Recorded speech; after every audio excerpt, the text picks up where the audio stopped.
Hello everyone. आ जाओ। सबसे पहले मैं आपको बता दूं कि जो मैं आज वोकैबुलरी करा रही हूं उसका पहला पोर्शन मैंने एक दो दिन पहले यूट्यूब पे कराया था। तो उस पोर्शन को भी मैं बैच नंबर 56 के साथ लोड कर दूंगी ताकि आप उस पोर्शन को भी देख लो। नहीं तो आपको लगेगा कि मैम ने 20 से शुरू कर दिया है। और ये सारे बैचेस की डिटेल है जो आपको मिल जाएंगे। आपको जो भी बैच के अकॉर्डिंग चलना है आप देख लेना, क्योंकि हम लोग अभी लाइव क्लास एंड वीओडी दोनों से ही दोनों को लेकर साथ में चल रहे हैं। अब आ जाओ, मैंने आपको लास्ट क्लास में जो कराया था इडियम्स ऑन बॉडी पार्ट्स, इनको लेकर जो मैंने शुरू किया था, तो ये मैंने आपको खत्म कर दिया था यहां तक। देखो, कुछ के मीनिंग जो थे वो मैंने बता दिया है, साथ में लगा दिया था। और ये मैंने आप लोगों को खत्म कराया था वॉन्डरिंग आई तक, यहाँ तक खत्म कराया था। तो ये प्लीज आपको नेक्स्ट, जैसे आप अभी नेक्स्ट क्लास करोगे उसके पहले इसके पहले वाला पोर्शन देखना। वो आपको यूट्यूब में भी मिल जाएगा, वो आपको अपने जिस लोगों ने कोर्स ले लिया है 56 उनको ऐप में भी मिल जाएगा, और बाकी सब में तो लोड होगा ही, है ना। अब आओ नेक्स्ट सुनो बेटा। अब हम आते हैं ईयर पे। ऑल ईयर्स जानते हो, ऐसे फील करना जैसे एकदम ऑल ईयर्स, पूरा कान खड़े करके कोई सुन रहा है, जैसे कुत्ता वगैरह नहीं सुनते। ऑल ईयर्स इसका मतलब है एकदम ध्यान से सुनना।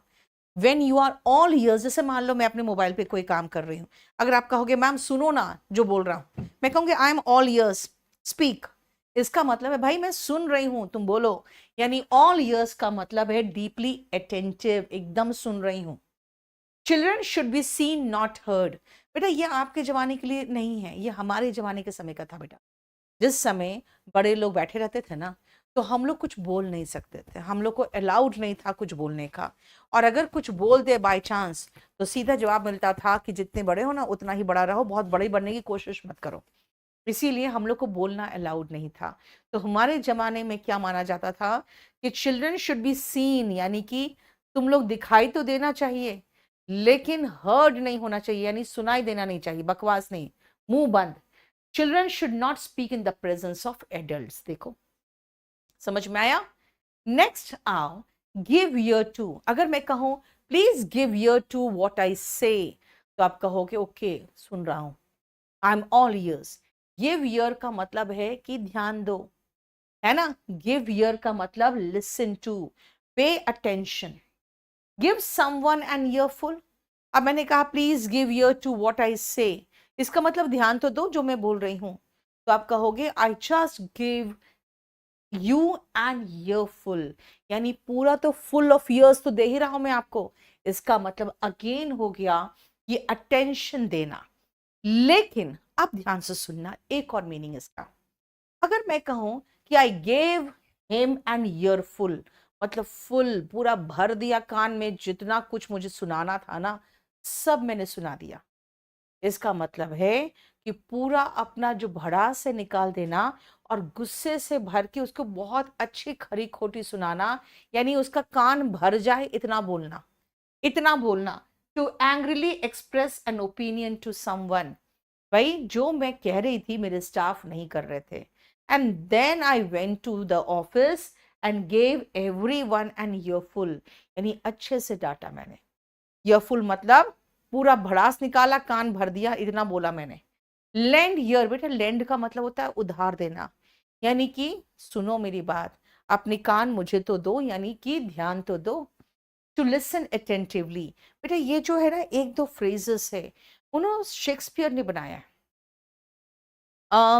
एक उनका ड्रामा है जूलियस सीजर। हम्म, उसमें जो एंटनी है उनका भाषण है, एक एक उसका मोनोलॉग है। Friends Romans countryman lend me your ears, यानी लेंड का मतलब हो गया कि उधार दो, योर ईयर्स का मतलब उस समय के जो रोमन इंग्लिश है उसमें दाई ईयर्स होता है, दाई ये मतलब होता है योर, इसका मतलब ध्यान दो। और अपने जो लेंड कान है वो मुझे लेंड करो, यानी कि उधार दो, यानी कि आप अपने कान से ध्यान से मेरी बात सुनो। तो ये शेक्सपियर का बनाया हुआ एक इडियम था, जिसका मतलब लेंड ईयर्स का मतलब है ध्यान से सुनो, टू लिसन अटेंटिवली। देखो समझ में आया? ठीक है शिफाली, यहाँ पे बेटा आप एक बार ऑफिस आके विजिट करो। आपको पता ही है कि मुखर्जी नगर में कुछ इश्यूज हुए पड़े हैं, है ना, इसीलिए एक बार आके विजिट कर लो। नेक्स्ट आओ, ध्यान से सुनना। Music to one's ears. जैसे होता है ना, कई बार कहते हैं भाई इतना उसका बच्चा बोलता है, मुझे तो इरिटेट हो जाता हूँ, लेकिन वो इतनी खुश रहती है, बच्चे के साथ बात करते रहती है। भाई बच्चों की बातें माँ के लिए क्या है? म्यूजिक टू देयर ईयर्स, है ना। जब आपके बच्चे बोलते हैं तुतली आवाज में तो आप बहुत खुश होते हो, because that is music to your ears, happy to hear. किसी की बात सुन के आपको अच्छा लग रहा है तो इसका मतलब है म्यूजिक टू योर ईयर्स है। गिव अ कोल्ड शोल्डर का मतलब बेटा ध्यान नहीं देना, है ना, बिल्कुल अनफ्रेंडली वे में रिएक्ट करना। अब आओ, प्ले इट बाय ईयर। इसका मतलब ध्यान से देखो बेटा, ईयर से बिल्कुल नहीं है इसका मतलब। To respond to circumstances instead of having a fixed plan. मैं गई थी घूमने और कुछ भी फिक्स्ड नहीं था, मैं बस जस्ट चली गई and I played it by year. इसका मतलब है वहां पहुंच के पूछा मैंने कौन सी जगह है देखने का, उसने बताया ये जगह चले जाओ, वहां चली गई, वहां देखा, फिर पूछा कि आगे कहाँ से मिलेगा मुझे अपने होटल जाने के लिए, कौन सा यहाँ पे अच्छी जगह है। जब मैं पहुंची हूँ वहां के एयरपोर्ट में, मैंने पूछा कौन सा बेटर, अच्छा और चीप आपको मुझे होटल में पहुंचा दोगे। ये सब क्या कर रही हूं मैं? I am just playing it by year. इसका मतलब कोई फिक्स्ड प्लान नहीं है, बल्कि जैसे हालात होते जा रहे वैसे मैं आगे रिस्पॉन्ड करते जा रही हूँ। Poison someone's ears. कभी देखते हो कुछ सास बहू का, है ना, बेचारा एक लड़का अपनी माँ को भी संभाले, वाइफ को भी संभाले, और दोनों एंटी पार्टी, है ना। फिर शाम को जब बेटा आता है तो माँ उसके कान में पॉइजन डालती है, फिर वो जब अपने रूम जाता है तो वाइफ उसके पॉइजन डालती है। That means to speak against one to another, है ना। तो वो क्या बोलेगा अपनी वाइफ को? डोंट पॉइजन माई ईयर्स, मतलब मेरे दिमाग खराब मत करो, मेरे किसी के खिलाफ मुझे मत बोलो। यहाँ पर तो माँ के खिलाफ बोल रही है, तो क्या बोलेगा? Don't poison my ears. समझ में आया? पेपर में कैसा आता है बेटा, दे देगा प्लेट बाय ईयर, और ये 3 मीनिंग दे देगा। तो कौन सा मीनिंग होगा? ये वाला। ऐसे ही तो आता, और कैसे आएगा यार? ठीक है, समझ में आया? देखो ईयर से रिलेटेड है। सेट बाय द ईयर्स, कहते हैं ना कान भरना, है ना। तो लड़ाई झगड़ा करने लगोगे। तो कई बार ऐसा देखते हो बेटा अपनी माँ से लड़ने लगता है, क्यों? Because he is set by the years, यानी कि टू कॉज टू डिस्प्यूट और क्वारल, लड़ाई करने के लिए किसी को प्रोत्साहित करना, कान भरना, वो होता है। तो आप कहोगे हाँ मैम ऐसा होता है। when the son is set by the years, he fights with his mother, right? Next how the walls have years. अब आप आओगे मैम पता है आज हम लोग ऐसे ऐसा कुछ करते हैं ना कि हम लोग एक नया प्लान है केडी लाइव के लिए। मैं कहूँगी रुको रुको रुको, कुछ लोग यहाँ पर है आसपास, है ना, जाने दो उनको। बोलोगे कोई तो है नहीं, क्या क्या प्रॉब्लम है, प्लान डिस्कस कर लेते हैं। Please, the walls have years, यानी कि अभी रुक जाओ, दीवारों के भी कान होते हैं। इसका मतलब कोई भी हमारी बात सुन सकता है। मे बी ओवरहर्ड, ओवरहर्ड का मतलब होता है सुन लेना। सो बी केयरफुल व्हाट यू से। ठीक है, समझ में आ रहा है? यस बेटा, 56 का मैं पहले आपको बता दूं, आपका फ्राइडे को, हर फ्राइडे वोकैबुलरी चलेगा। कुछ वोकैबुलरी मैं डेमो में करा देती हूँ, उसके बाद फिर आपके ऐप में चलने लगता है। ठीक है, नेक्स्ट आओ। To turn a deaf ear, अनसुना कर देना, है ना, अनसुना कर देना। डेफ का मतलब क्या होता है? बहरा। इसका मतलब है कि भाई देखो, जो भी तुम्हारी शिकायत करे ना और जो तुम्हें क्रिटिसाइज करे, एकदम अनसुना कर दो। Turn a deaf ear to what others say, है ना, क्या लोग बोलते हैं, एकदम अनसुना कर दो। Turn a deaf ear to what others say. Wet behind the ears, बेटा जो वेट बिहाइंड द ईयर्स होते हैं ना, उनका ईयर्स से कोई मतलब नहीं है। इनएक्सपीरियंस्ड, इसका मतलब है न्यू टू समथिंग, जैसे शुरू शुरू में जब दिल्ली की सरकार बनी और चीफ मिनिस्टर बने अरविंद केजरीवाल, तो लोगों ने कहा कि भाई ये बहुत तो कुछ नहीं कर पाएगा, because he is wet behind the ears. इसका मतलब है इनएक्सपीरियंस्ड है, इसको तो कुछ भी पॉलिटिक्स के बारे में नहीं आता। वेट बिहाइंड द ईयर्स का मतलब है इनएक्सपीरियंस्ड, इमेच्योर, और जो नया हो उसमें, ठीक है। अर्पित कुमार, बेटा फाउंडेशन बैच अराउंड 22 का डेट डिसाइड हो चुका है, बट अभी मैं आपको 2-3 दिन के बाद बता पाऊंगी, ठीक है। चलो नेक्स्ट आओ बेटा। ये आप कहोगे फर्स्ट इसका कहाँ है इसका, तो इसका जो फर्स्ट है ना क्लास, ये तो सेकंड क्लास है, फर्स्ट क्लास मुझे लगता है 1 सप्ताह पहले फ्राइडे का ही होगा, देख लेना, ठीक है। बेटा आई वॉश का मतलब होता है ना, किसी को जैसे नहीं होता है एक लिपा पोती करना मूर्ख बनाने के लिए, वो। इनेप्ट का मतलब yes inexperience, Ritesh very good, ठीक है। Yes Vishal, neophyte, yes novice. देखो कुछ लोग अभी देखो, अब बेटा आप लोग खुद सोचो, अभी एक का मैसेज इसमें कमेंट आ रहा है मेरे ऐप के उसमें, आज मैंने स्क्रीन में दोनों का लगा दिया है, ऐप का भी और यूट्यूब का भी। एक का कमेंट आ रहा है कि मैम इसमें क्वेश्चंस कैसे आते हैं, राइट। और एक का कमेंट आ रहा है न्यूफाइट, टायरो, इनेप्ट, इसका मतलब वो सिनोनिम्स बोल रहा है नौसिखिया का, समझ रहे हो। याद रखना, आपको एक लेवल पे पहुंचना पड़ेगा बेटा, अभी शुरुआत की हो कोई बात नहीं, अच्छी बात है, शुरुआत तो कर दी है ना, है ना। देखो नाइव, लवली राठौर बोल रही है नाइव, अनामिका कह रही है टायरो और कैलो, ठीक है। लेकिन अगर आप कहोगे कि मैम इसमें क्वेश्चन कैसा आता है, इसका मतलब है कि आप एकदम नौसिखिया हो, आप खुद ही नाइव हो, आप टायरो हो, कैलो हो। रिमेंबर वन थिंग बेटा, हर लेवल पे गुजरोगे तब उस लेवल पे पहुंचोगे जहां पे उसका 4 सिनोनिम 4 एंटोनिमा बोलोगे, लेकिन आपको पढ़ना पड़ेगा, है ना। अब ये नहीं कहोगे कि मैम इससे भी क्वेश्चन आता है क्या, आता है तभी तो पढ़ा रही हूँ, मैं पागल थोड़ी हूँ। All mouth and no trousers, अब देखो मुंह से बोल रहे हैं, लेकिन ट्राउजर्स यानी आपके टांग है तभी तो ट्राउजर्स पहने हो, तो खड़े तो हो गए ना, पैरों पे तो खड़े हो गए, इसका मतलब खाली ही बोल रहे हो, करने उड़ने का कुछ नहीं, पैर है ही नहीं कि कहीं खड़े हो सकते हो, खाली मुंह से ही बोल रहे हो। One who engages in empty, boastful मतलब डींगे मारने वाला टॉक, बट डज नथिंग। अगर आप कहोगे कि भाई कुछ नेतागण सिर्फ भाषण देते हैं और काम वाम कुछ करना नहीं रहता है, certain leaders are all mouth and no trousers. Bad taste in one's mouth, अगर कोई चीज कड़वा पी लिए तो क्या होगा, मुंह कड़वा हो जाएगा, है ना। तो आप कहोगे भाई एकदम मुंह कड़वा हो गया।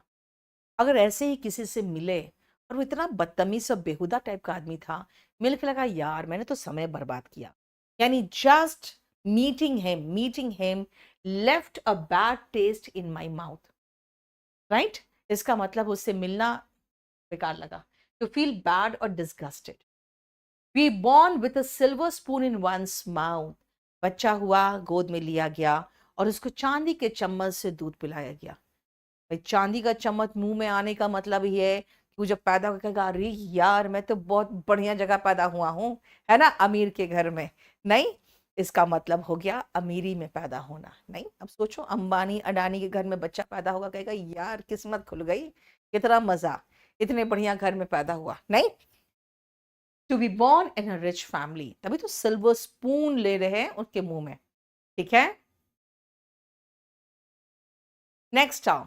अब कह रहे हो बेटा तुम विक्की राजक बांग्लादेश में हिंदुओं के लिए, बेटा मैं तो यही कह रही हूँ कि बांग्लादेश में हिंदुओं की तो हालत बहुत खराब हो रही है, और बांग्लादेश के जो छात्र है वो कितने मूर्ख है, ऐसा हंगामा किए हुए हैं, किसके लिए, गवर्नमेंट जॉब के लिए।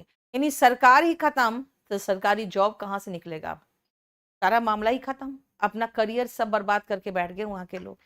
हर चीज का उपाय है लोकतांत्रिक तरीके से, ठीक है ना। आप को पीसफुल प्रोटेस्ट का भी राइट मिला हुआ है, उन्होंने अपने प्रधानमंत्री को ही भगा दिया, अब ले लो सरकारी जॉब जितना लेना है, नहीं।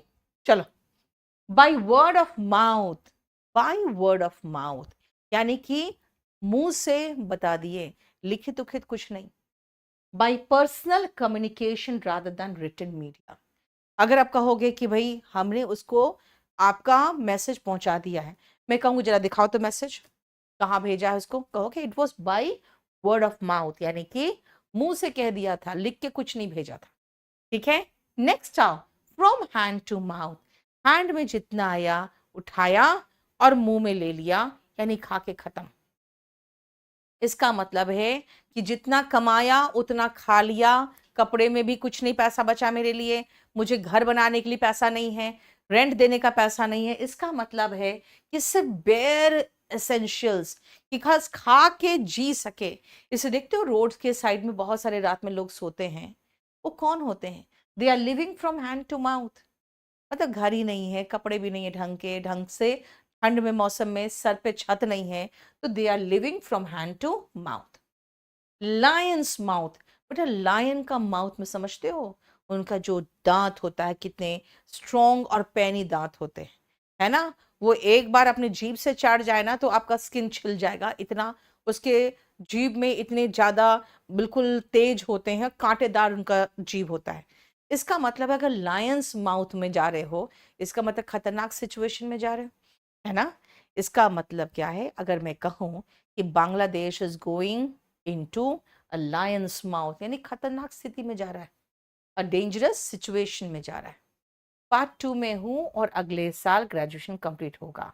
बेटा जितने लोग हैं ना यहाँ पे पढ़ते हैं, वो सारे में से 50% से ऊपर बेटा सिर्फ 12th करके पढ़ना शुरू कर चुके। ठीक है, 15 से 18 क्वेश्चन ठीक हो जाते हैं सन क्लासेस। तो बेटा कम से कम 5 से 6 टेस्ट पेपर दे के देखो कि आप फंस कहाँ रहे हो।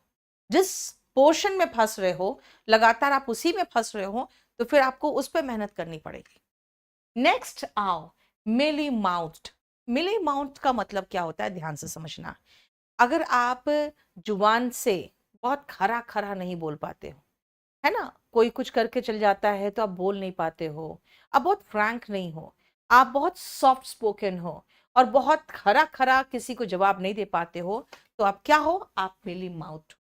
That means unwilling to state something frankly and afraid to speak frankly. मैं कैसे बोलूं, अच्छा नहीं लगता है ना, इतना खरा खरा कैसे बोल दूं उसके मुंह पर। That means you are mealy mouth.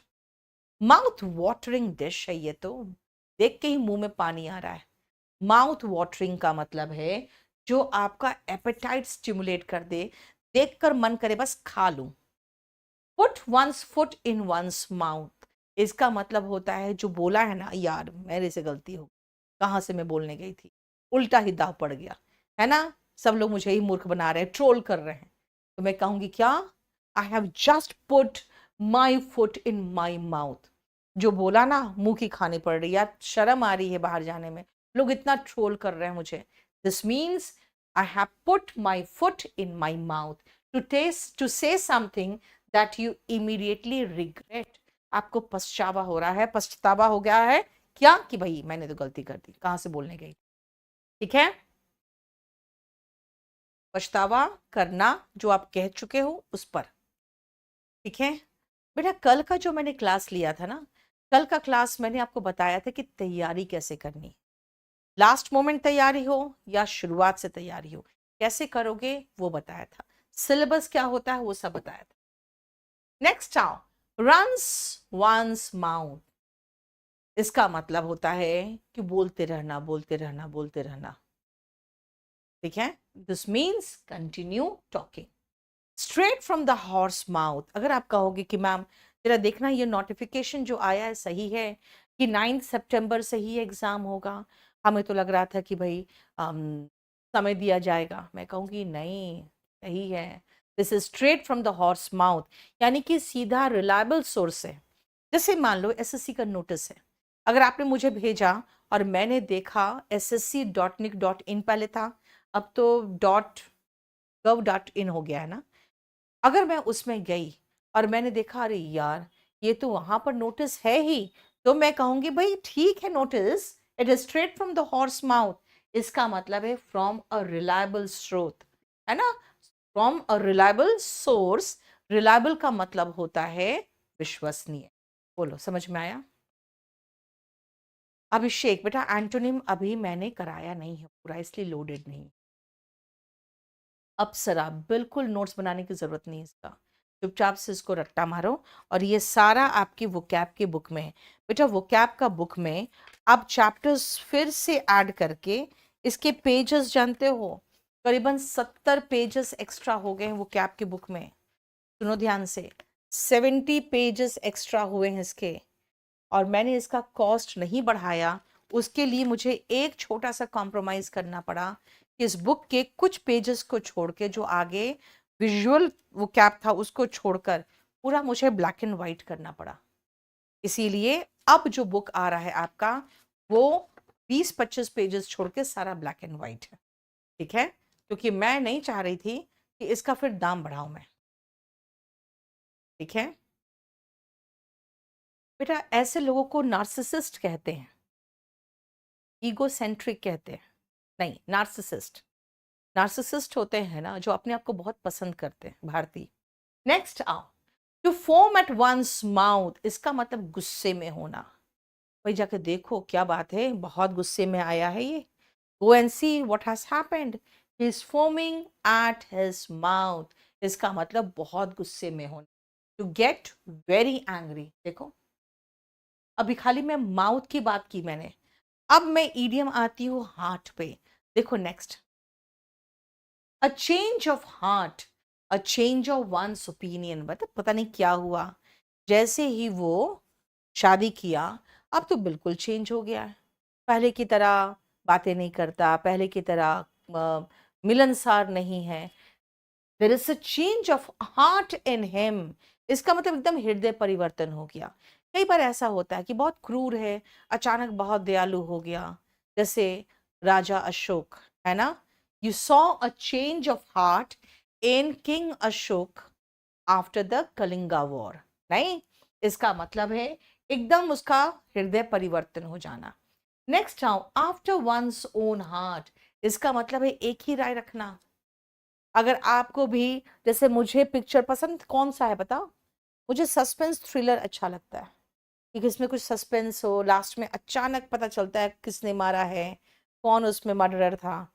तो मुझे उस तरह का पिक्चर पसंद है। आप कहोगे ओ आपको भी ऐसा पसंद है, मुझे भी पसंद है। You are after my own heart, है ना। इसका मतलब है कि आपका और मेरा पसंद बिल्कुल सेम है।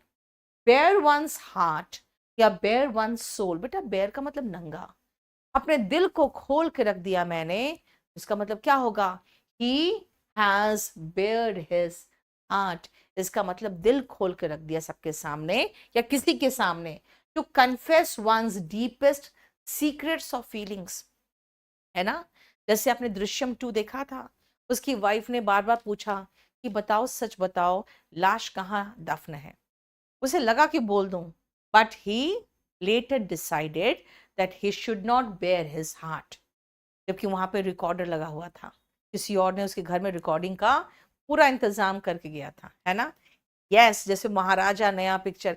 यार महाराजा पिक्चर पता है, शुरुआत में कहा कि अब बकवास, इसका इतना अच्छा रिव्यू क्यों है, लेकिन सही में बहुत अच्छी पिक्चर है। तो you can say that he did not bare his heart. उसने लास्ट तक अपने दिल की बात नहीं बताई। उसने एक बार भी नहीं बताया उस विलेन को कि भाई मैं तुम्हें पकड़वाने नहीं आया था, मैं तो तुम्हारा सोने का जो चेन और लॉकेट था वो तुम्हारे घर में देने आया था। अब पुलिस उसी समय आ गई तो मुझे क्या पता, ये मेरी बेटी नहीं है, मेरी बेटी तो मर चुकी है, तुम्हारी बेटी है। ये सब कुछ उसने नहीं बताया, राइट? क्यों? Because he did not bare his heart, he did not bare his soul. Chicken hearted, मुर्गी के दिल जैसा बच्चा या लड़का या लड़की। मैं कहूँ यार तुम तो बहुत डरपोक हो, यू आर चिकन हार्टेड। तुम बहुत डरपोक हो, यू आर चिकन हार्टेड। देखो, ईट वंस हार्ट आउट। अगर मैं कहूं कि भाई आप इतने वरी क्यों हो, इतना ज्यादा सैड क्यों हो, क्या प्रॉब्लम है, क्यों इतना ज्यादा परेशान हो, एकदम जो होता है छटपट करना। Why are you eating your heart out? इतना क्यों छटपटा रहे हो? कई बात ये छटपटाहट हमारे में जलन के कारण भी होती है। किसी और को जीतते देख रहे हैं तो एकदम छटपट कर रहे हैं, तो पूछ सकते हो why are you eat. Your heart out. Why are you so worried, so sad or jealous? Faint hearted, कमजोर दिल वाला. चिकन हार्टेड और फेंट हार्टेड दोनों सिनोनिम है. दोनों का मतलब है कावर्डली, टिमिड यानी कि कायर. ठीक है. White livered, yes, lily livered, very good. Faint hearted का टिमिड, कावर्डली, लिली लिवर्ड,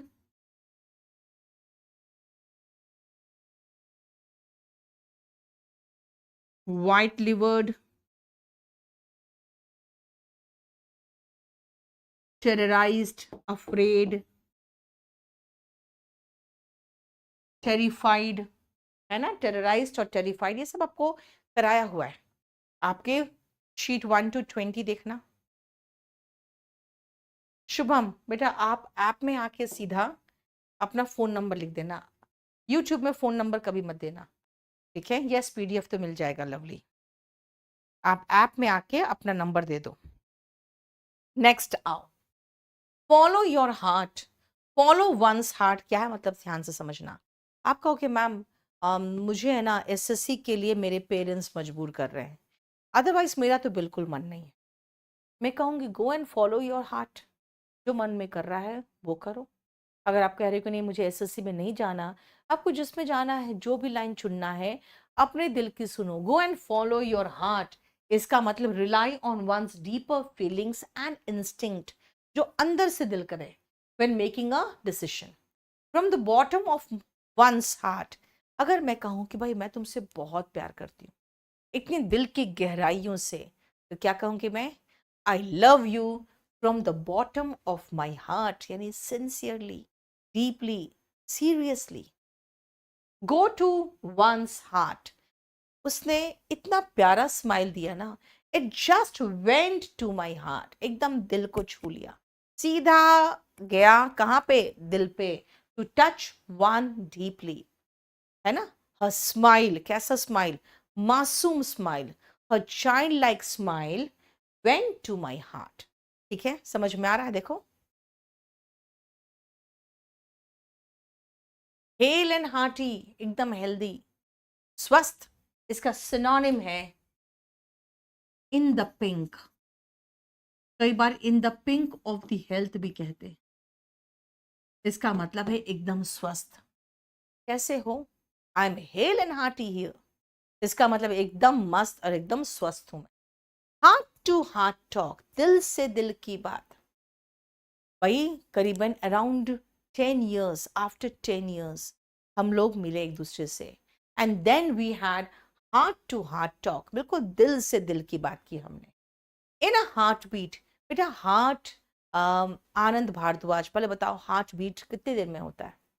बोलोगे 1 सेकेंड के अंदर ही हो जाता है हार्ट बीट एक बार. उतना ही कम समय में. In a heart beat, immediately, in no time, in 2 shakes, in a jiffy. इन सब का मतलब होता है पलक झपकते ही. भाई he died in a heart beat. इसका मतलब 1 सेकेंड में ही. 1 सेकेंड रुकना बेटा.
यस बेटा, सबका पीडीएफ मिलेगा, इतना टेंशन काहे लेते हो। चलो नेक्स्ट आओ, लर्न बाय हार्ट। भाई वर्ब के फॉर्म्स याद हुए तुम लोगों से? नहीं हुए? लर्न देम बाय हार्ट, भाई ठीक से अच्छे से रट्टा मार लो। लर्न बाय हार्ट का मतलब होता है रट लेना। सेट वंस हार्ट ऑन, भाई सुनो, कामयाब तब तक नहीं होगे जब तक you do not set your heart on your goal. So get your heart, get and set your heart on your goal. इसका मतलब है कि अपना जो दिल है ना, अपना जो एम्बिशन है, महत्वाकांक्षा है, सबसे पहले उस पर डालो। To have as one's ambition to obtain something, वो चीज प्राप्त करने का एम्बिशन तो रखो पहले। You will have to set your heart on your goal. Strike your chill to the heart, यानी कि दिल में एकदम डर के मारे एक होता है ना कंपन सा हो जाना। चिल समझते हो? एकदम सनसनाहट, और जिसको कहते हैं ना ठंडा हो जाना एकदम, वो क्या है? To arouse fear. भाई जैसे मैंने उस आतंकवादी को देखा, it struck a chill to my heart. Strike का second form struck. A chill to my heart का मतलब हुआ कि दिल एकदम धक से कर गया और एकदम डर से अंदर कंपन सा हो गया। देखो समझ में आया? कुछ भी सेंटेंस मैं साथ में लगा दे रही हूं ताकि आप उसका मीनिंग समझो और उसको उससे रिलेट करके करो, ठीक है? टेक हार्ट, भाई ऐसे कोई आर्मी में नहीं चला जाता। It takes heart to be a brave heart. Brave heart मतलब निडर, यानी कि निडर बनना, आर्मी में जाने के लिए जिगर चाहिए। इट टेक्स हार्ट मतलब टू गार्नर करेज, यानी हिम्मत जुटाना। टू गेन कॉन्फिडेंस, हिम्मत और कॉन्फिडेंस जुड़ाना। टू बेयर वन सोल या हार्ट, ये मैंने कहा था, आपको बता चुकी हूं। टू बेयर वन सोल का मतलब हुआ जो इनर मोस्ट फीलिंग है वो बता देना। ये ऑलरेडी हम कर चुके हैं, है ना? देखो हार्ट का 17 नंबर।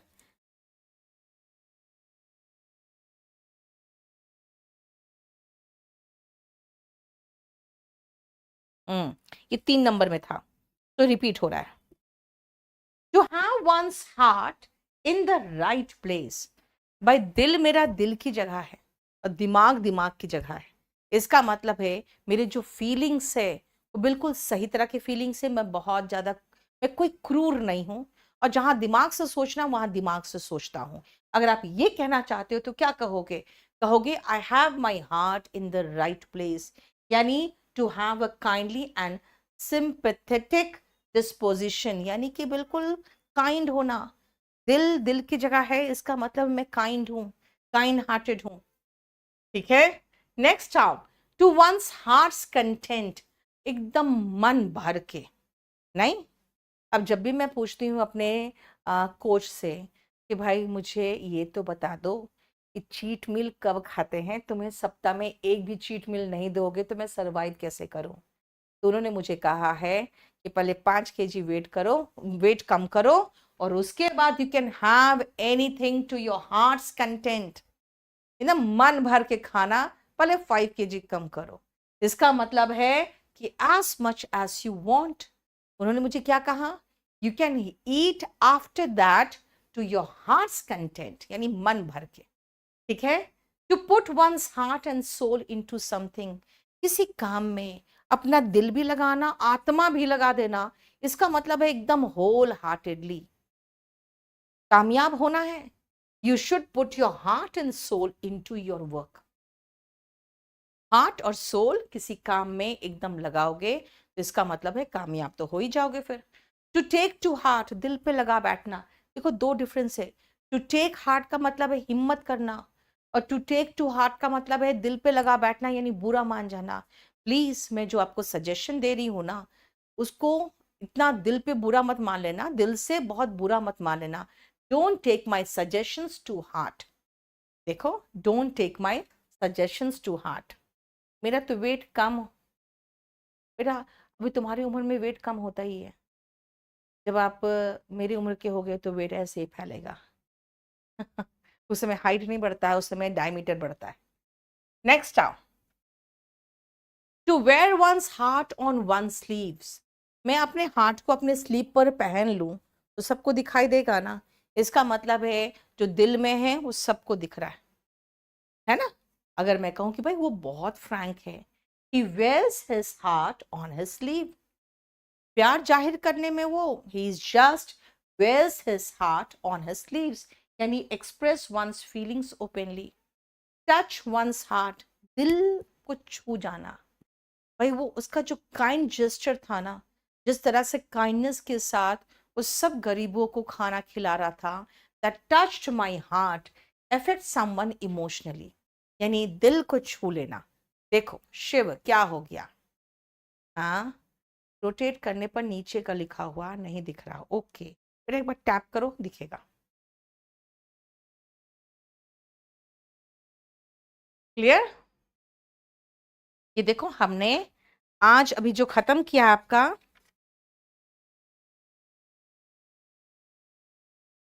ईयर खत्म किया है, माउथ खत्म किया, हार्ट खत्म किया। अब मैं आ रही हूं नेक्स्ट में और आज का लास्ट में, that is finger. At one's fingers tips या एट वंस फिंगर्स एंड। भाई आपकी टेबल कितना याद है आपको? आप कहोगे I have learned the tables up to 17 and they are on my fingers tips, यानी कि एकदम अब जैसे बोलोगे वैसे मैं आपको जवाब दूंगी, इतना अच्छे से हरोली जानती हूँ, राइट। बर्न वंस फिंगर, भाई अंगुली में आप कोई चीज छूते हो और आपकी अंगुली जल जाती है तो क्या होता है? कैसे हुआ, कैसे अंगुली जला? क्योंकि आपने कोई आग में अंगुली डाला, किसी तवे में अंगुली सटा दिया, तभी तो अंगुली जला। इसका मतलब है कि आप ट्रबल में खुद को डाल लिए। मेरा कहना है कि भाई तुम क्यों इस तरह के काम करते हो, ये सब चीज से बाहर रहो। Why do you burn your fingers? क्यों तुम मुसीबत में पड़ जाते हो? To get oneself into trouble.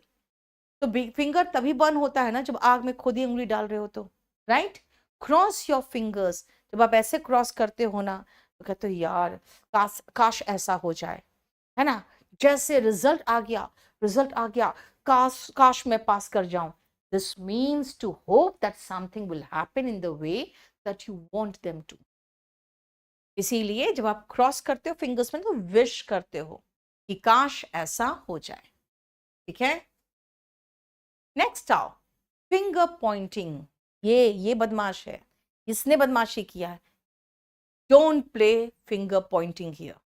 I don't like finger pointing, मतलब एक दूसरे को पॉइंट आउट करना बंद करो।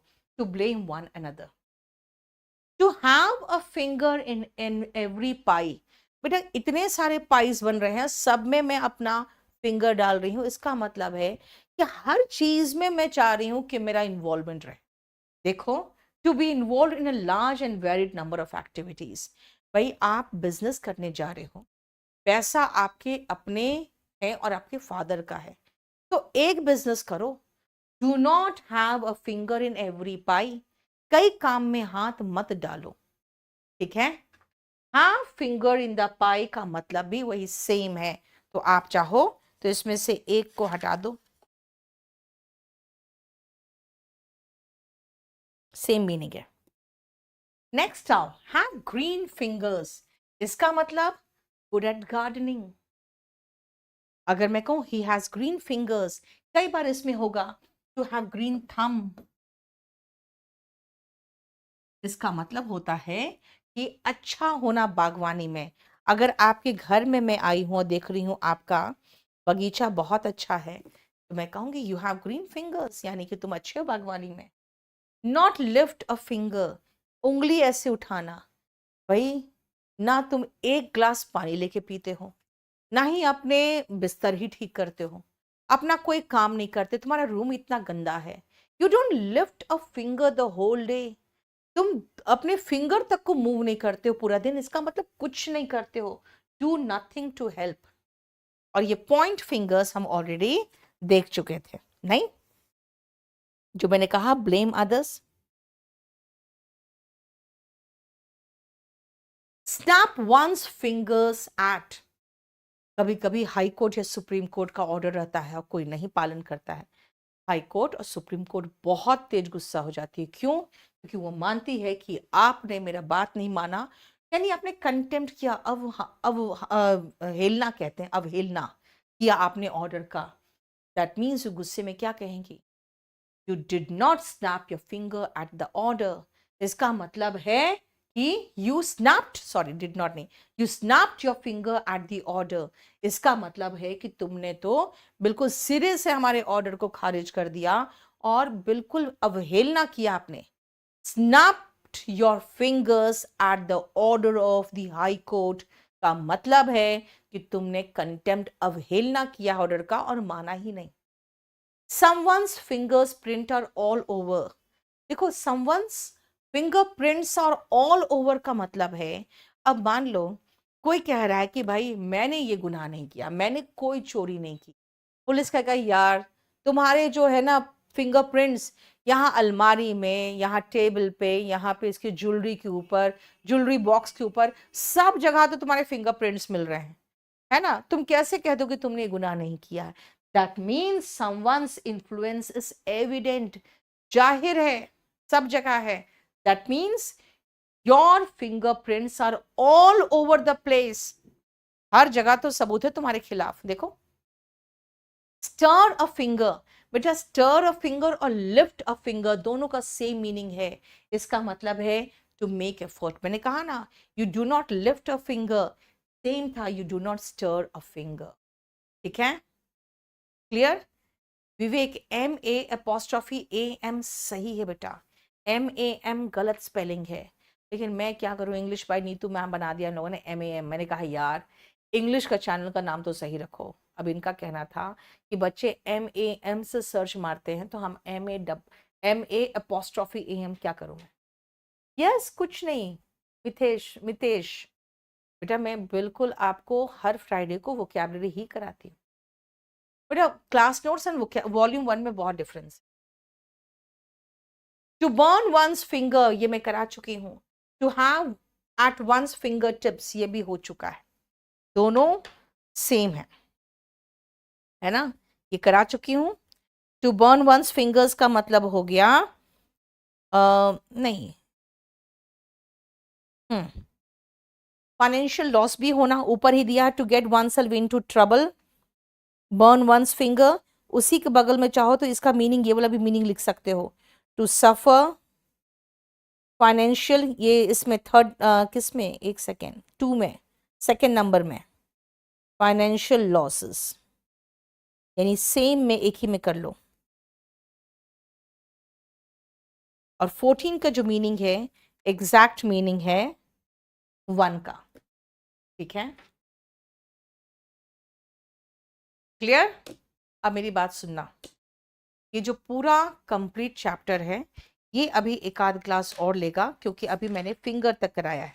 अब बाकी है आपका 4-5 और बाकी है, वो नेक्स्ट क्लास में हम फिनिश कर लेंगे। ठीक है, और ये मैं बता दूं कि ये जो वोकैबुलरी का क्लास हुआ है आज, बैच नंबर 56, इसके पहले एक और क्लास लोड होगा जिसमें इसी का पहला भाग है।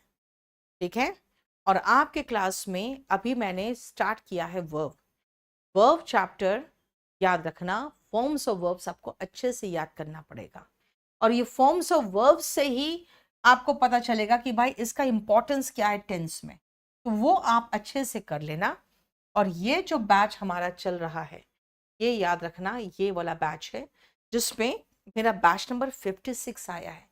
मैथ्स मेरे साथ पुष्पिंदर सर है, GS में पूरा KD कैंपस की एक्सपीरियंस टीम है, रीजनिंग में मोहित सर है, इंग्लिश में मैं हूँ। 300 फुल लेंथ पेपर मिल जाएगा आपको, सबका VOD भी मिल जाएगा, लाइव भी आपको साथ साथ लोड होता जाएगा, जैसे पढ़ाएंगे वैसे लोड होता जाएगा। पूरा कंप्लीट कोर्स आपका 4000 का है। सिर्फ इंग्लिश लोगे तो 2500 पड़ेगा, और अगर आप कहोगे कि नहीं मुझे जल्दी खत्म करना, एग्जाम है जल्दी खत्म करना है, तो आप लाइव प्लस VOD ले लो, और नहीं तो सिर्फ VOD बैच ले लेना, वो बैच नंबर 44 लेना जो अभी आया है रिसेंटली। ठीक है, अगर आप खाली VOD बैच लेना चाहते हो क्योंकि एग्जाम नजदीक है, तो आप ये VOD बैच ले लेना, और इसमें आपको Mohit sir, GS special, Ajay Rana और मैं मिल जाऊंगी।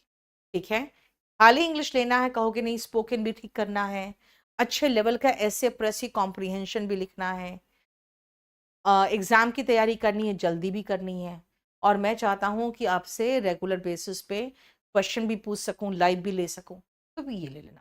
ठीक है, A to Z बैच।